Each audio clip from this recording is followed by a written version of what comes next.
मुल्क भर की तरह खानेवाल में भी मसीही बरादरी अपने मजहबी त्यौहार को मनाने के लिए बड़ी तादाद में बाजार का रुख कर लिया, जहां पर मसीही बरादरी के बच्चे बड़े सब ही अपनी अपनी शॉपिंग भरपूर अंदाज में करते दिखाई दे रहे हैं। मसीही बरादरी के खवातीन ने मीडिया से गुफ्तगू करते हुए कहा कि हम अपने बच्चों के लिए जूतियाँ ये वो हर चीज़ खरीदते हैं कि मतलब उनकी डिमांड के मुताबिक हम ये कोशिश करते हैं कि उनको मतलब हर चीज़ मुहैया करके दें, मगर ये है कि महंगी चीज़ें बहुत हैं। जिस चीज़ को भी हाथ लगाते हैं वो बहुत महंगी चीज़ें हैं। हमारी तरफ से तमाम मुस्लिम लोगों को भी हैप्पी क्रिसमस और न्यू ईयर।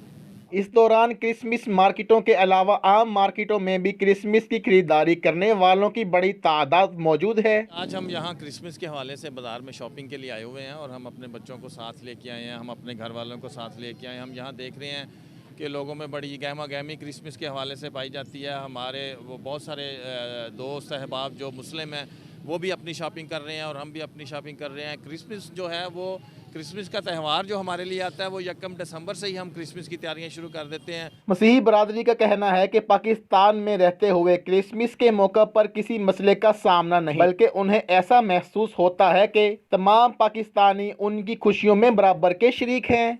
क्रिसमस एक ब्लेस्ड महीना है और पहले से ही इसकी सारी सेलिब्रेशन स्टार्ट हो जाती हैं, तो हम शॉपिंग वगैरह कर रहे हैं और अपने लिए कपड़े वगैरह, बच्चों के लिए कपड़े वगैरह ख़रीद रहे हैं। वो बच्चों के लिए ज्वेलरी और मेहंदी वगैरह कर रहे हैं, उनके लिए खिलौने ख़रीद रहे हैं। मसीही बरादरी का कहना है कि बाजार में क्रिसमस की तैयारियों के लिए शॉपिंग कर रहे हैं, लेकिन महंगाई की वजह से मुश्किलात का सामना है। क्रिसमस को मनाने की असल वजह यह है कि हम अपनी खुशियां दूसरों के साथ बांटें और तमाम ममालिक को अपने और भाईचारे का पैगाम दें।